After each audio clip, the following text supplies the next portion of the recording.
One of the first things we're going to do in an iron fitting is we're going to put you through this little device here called the Shaft Optimizer from Mizuno. This is a great fitting tool. It measures 5 different parameters and helps us figure out what are the best iron shafts for you in your golf game. So up on the screen here, you're going to see these are my numbers. So club head speed around 84 miles an hour. Tempo is a 4. So on a 1 to 9 scale, 1 being slow and methodical, 9 being really fast and aggressive, I'm at a 4. So I'd say moderate tempo. Toe down, number 4 there, 1 would be a little bit, 9 would be a lot. That's measuring how much the shaft bows this direction, so where the club head's going to come down a little bit.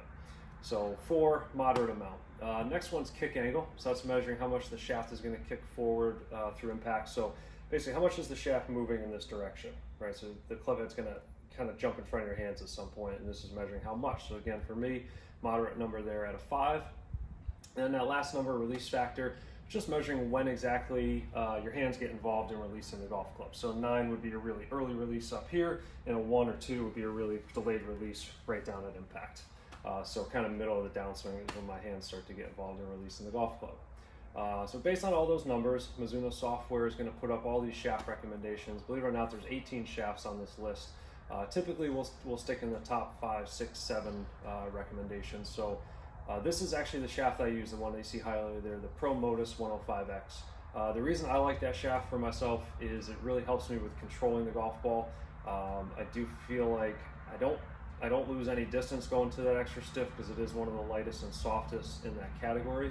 But it's helped me tremendously this year in terms of dispersion. My misses side to side seem to be a lot tighter.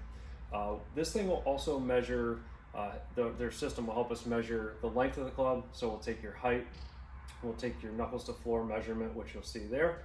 So it puts me at a 1/4 inch over. And then the last thing that it measures, there's actually a gyroscope in this little device here, and it measures the dynamic lie through impact, figuring out, do you need something that's a little more upright, where the head would sit a little more this way, or do you need something a little flatter, where the head would sit a little more that way. So no matter your build, your height, your swing, this kind of gets us a huge jump start into looking exactly where we need to start as far as our irons go.